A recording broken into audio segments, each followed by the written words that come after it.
This is episode 6, The Magick of Numbers. Hi, I'm Lisa Miranda.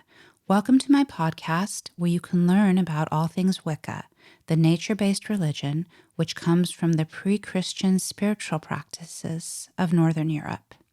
An important part of Wicca is numerology. Now, how are numbers magical, and how can you use their magic to improve your life? It's taken me many years to find the answers to these questions. As a writer, I'm more a letters person than a numbers enthusiast. Ever since I learned to read, I believed that words were magical. They could transport me to a completely different place or time, introduce me to new people and concepts, and enrich my life in so many ways. Besides, reading came easily to me. It was fun, and nothing could beat a good book for helping me to escape the hard parts of my childhood. Words were and remain my friends, solace, and my salvation. But numbers? What were they but a method of counting things? And why was that important? My teachers insisted it was, so I dutifully did my hardest to please them by struggling to learn math. More often than not, I failed, but it wasn't for lack of trying. Trying to understand numbers has always been like forcing my brain to work in ways for which it wasn't designed. To me, it felt similar to someone spending their time learning how to pitch a baseball or shoot a basketball, convinced they would eventually do it, but they had no athletic ability whatsoever. Or similar to being tone deaf and trying to learn to sing or play a musical instrument. Numbers were never my friends. It wasn't until I converted to Wicca that I began to see numbers in a different light. First, I noticed that my new religion contained many concepts grouped in threes or triplicities, such as maid, mother, crone, mind, body, spirit, past, present, future, mother, father, child, birth, death, rebirth, in, out, throughout, beginning, middle, end, energy, light, mass, length, width, and height. Just a few examples there. Although I was drawn less to those last two because they were associated with physics and geometry, difficult subjects for me, all these triplicities were fascinating. Even the word triplicity was appealing to me. It trilled trippingly from the tongue. I've always loved alliteration. And the first magical symbol I discovered and began wearing as a new Wiccan was the Trinity knot. Not only did it represent all these triplicities, but I associated it with Ireland, a place where I've always longed to visit. It's where my grandpa came from, and I've studied its culture and history, all the while sensing that I lived a previous life there. I also learned that 3 was indeed a magic number, representing not only these powerful concepts and others, but the idea of compromise, the third way out of a dilemma.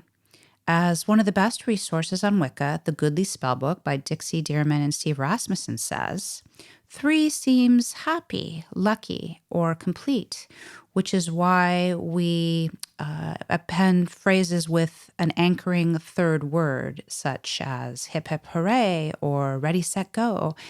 It also figures prominently in the oldie but goodie witchcraft phrase, my favorite one, that Wiccans often use to close a spell. By all the powers of 3 times 3, as I will it, so mote it be. The Goodly Spellbook additionally stresses that numbers have innate intention, like that of our DNA programming, bringing order to the universe. The shape, proportion, composition, and movement of tangible objects and life forms are all largely defined by the numbers that rule them. Even natural phenomena like wind configuration, the visual spectrum, and molecular structure owe their consistency to numerical influences. The golden mean proportion, embodied in my other favorite Wiccan symbol, the pentagram, manifests in fetal formation, a tornado's whirl, musical compositions, the growth pattern of leaves around a plant stalk, as well as the swirls of seashells and spiral galaxies. Finally, my interest in the magic of numbers was permanently assured when I read this quote. Again, I got this from the Goodly Spellbook. "For the harmony of the world is made manifest in form and number, and the heart and soul and all the poetry of natural philosophy are embodied in the concept of mathematical beauty." Sir Darcy Wentworth Thompson on Growth and Form. Now, despite that man's use of the dreaded M word, math, I felt that perhaps there was something wonderful and useful in his quote. After all, I've felt the magical pull of the number 3 for as long as I can remember. As a child, I collected things and put them in groups of 3, whether they were books, of course, trilogies like The Lord of the Rings, which was my favorite, crystals, pieces of jewelry, feathers, or stuffed animals. All of these things I would organize in groups of 3. My sister and I had a friend whom we unofficially adopted as the third sister, and everything was better when she was with us. We fought much less and had great times together, but our times were not so great when it was just the two of us. Later, I learned how the number 2, while positively representing companionship, could also be contentious, creating rivalry or provoking an argument. How have numbers affected you? Are you an only child? Then the number 1 is a big part of who you are. 1, also known as the monad, is pictured as a dot, circle, or a circle with a center dot. It embodies the power of unity or independence, the interconnection of all things, and cyclicity. But it's also a lonely number. But you can use it positively in your magical workings, and it will show you how to shine on your own terms. Try carrying one particular stone or crystal with you and focusing on what you need to manifest.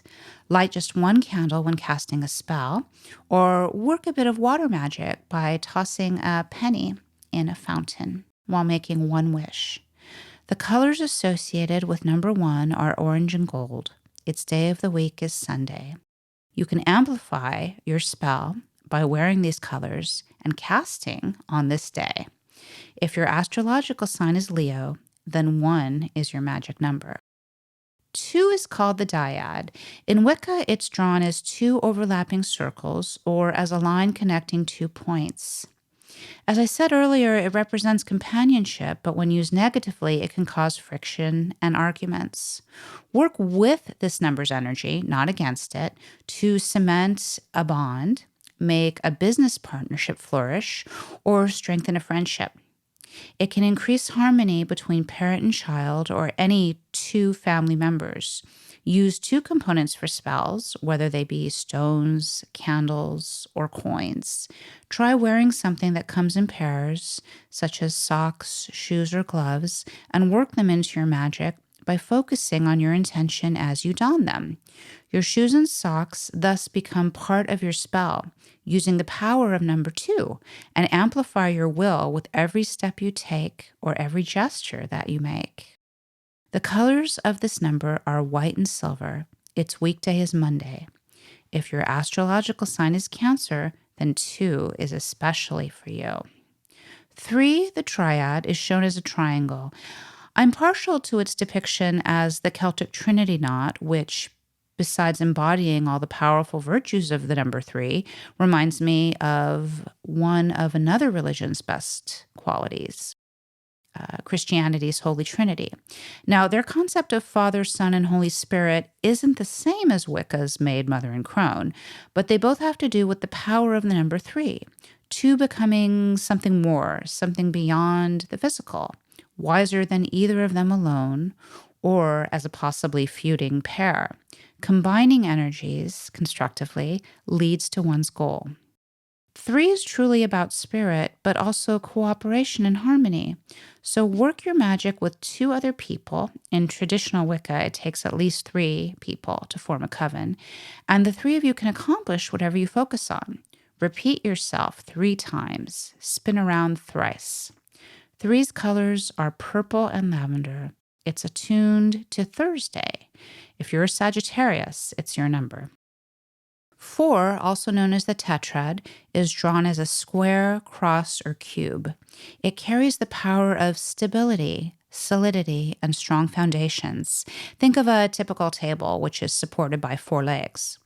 It also has to do with matter because it symbolizes the 4 states of matter, or what we Wiccans call the 4 elements: earth, water, air, and fire. It's one of the travel numbers, standing for the directions north, south, east, and west, and their corresponding magical creatures or elementals: the gnomes of the earth, the salamanders of the fire, the sylphs of the air, and the undines of the deep. Work with the number 4 when you're building something that you really want to last, whether it's an object, business, or career. If travel is involved, 4 will bring you good luck. Wear 4 rings while traveling or casting. Carry a playing card with the number on it. The 4 of diamonds is related to money, clubs to communications and transportation, and hearts to love. But remember to avoid spades because that suit is about obstacles and challenges, among other things. The colors of 4 are all the dark colors. Its day is Saturday. If your sign is Aquarius, 4 is your number. 5 is the pentad, pictured as a pentagon. It's also shown as the 5-pointed star or the pentagram, my other favorite magical sign. It's all about will, growth, holistic health, and regeneration. In magic, it symbolizes the 4 elements plus spirit, the quintessence, or the 5th element, with which both permeates and transcends the other 4. The golden mean proportion, which I mentioned earlier, and the human's 5 fingers and toes are all connected to the number 5. So work with it when you need to heal yourself or others, particularly when the illness is difficult to diagnose or treat. It's also helpful for protection. Wearing a 5-pointed star will shield you from misfortune, especially while traveling, for it's a travel number along with the numbers 4 and the number 8. This is because 5 is affiliated with the astrological signs of Gemini and Virgo, and thus with the travel planet Mercury. 5's colors are yellow, navy, and gray. Its day is Wednesday. 6, the hexad, is depicted as a hexagon or hexagram, which is an upright triangle conjoined with an inverse triangle. It's also the Star of David, the symbol of the Jewish people, and thus another one of the signs that's close to my heart. I'm Jewish through my mother's side of the family. The power of this number manifests through love and families. 6, it's all about group bonds, the number 6, as well as efficient organizations. So it makes sense that many law enforcement agencies use the 6-pointed star as the badge of a high-ranking officer. In addition, the hexad is the structure of quartz crystals, and it embodies the Wiccan concept of as above, so below, or incorporating the spiritual self with the physical self.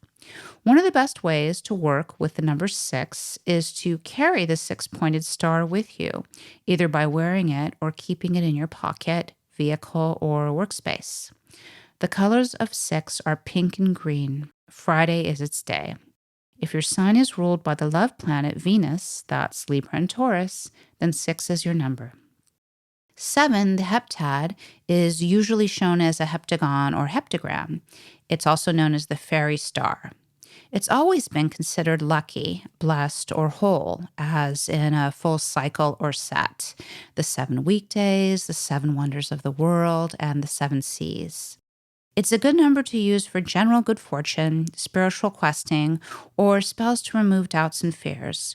Wear a fairy star and consider asking the sylphs or the undines for their favor. And always do something in return, whether it's cleaning up litter in a forest or on a beach, leaving a fairy stone as an offering — they like colorful gems like fluorite — or working on their behalf to get others to respect them as the powerful beings that they are. 7 is associated with Thursday, sharing this day with Sagittarius. Its colors are turquoise and aquamarine. If you're a Pisces, it's your magic number. 8, the octad, is usually drawn as an octagon or 2 conjoined squares. It's also represented as an 8-pointed star, demonstrating the power of reinforcement and quadruple opposition. It's linked with the material world, destiny, and infinity. Work with it whenever you're dealing with career matters, especially status, and you're trying to get a promotion or climb the corporate ladder. 8 is another travel number, for the 8-pointed star was traditionally put on world maps and nautical charts. This was part of its usage as the compass rose, also known as the wind rose or rose of the winds, to represent the cardinal directions for the 8 principal winds. On magnetic compasses, it's the term for their graduated markings. I wear my 8-pointed star when I set out on a journey by air and I want to ensure a smooth flight and a safe return home. The one flight that I neglected to wear it was the most turbulent flight I've ever experienced. Coincidence? I think not. 8's day, like 4's day, is Saturday. Its color is black. If you're a Capricorn, 8 is your number. 9 is depicted as a 9-pointed star, usually, also called the Star of the Muses. So it's closely tied to the arts and inspiration, as well as ancient Greece and Greek philosophy. It embodies creativity, hidden talents, and triplicity tripled. Joy is one of its primary powers. It's the number of the universe and vision. I make sure that my 9-pointed star is close by whenever I need a creative boost. Anyone in an artistic line of work should consider doing this, as well as calling upon whichever muse suits your need. Work with 9 if you're feeling down. It'll help you cheer up. Cast a spell within a group of 9 in order to bring out everyone's best qualities, ones they may not even know that they have. If you're a member of a theatrical production's cast or a band, get 9 of you together and enthusiastically affirm your intention to succeed. 9 is tied to Tuesday, and its colors are all shades of red. If you're an Aries or Scorpio, it's your magic number. Scorpio, however, is attuned to another number, one that it shares with no other sign. That is 0, and it's all Scorpios. This sign vibrates to the number 0, which is drawn as a circle. The circle represents a serpent eating its own tail, that is, eternity.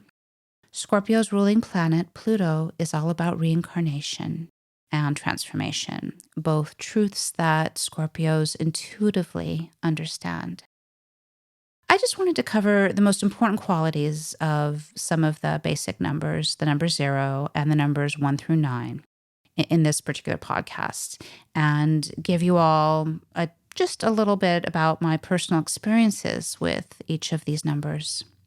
The subject of numerology is extensive, so if you're interested in learning more about it, there are a lot of books out there besides my favorite, The Goodly Spellbook. There are also quite a few online resources when you just put numerology into the search engine. So that's my take on numbers. They aren't so baffling after all. Thanks for joining me. If you have any questions or comments, you can visit my website at winecountrywitch.com or lisamiranda.com. For more witchy knowledge, please visit my YouTube channel, Lisa Miranda. Until next time, blessed be.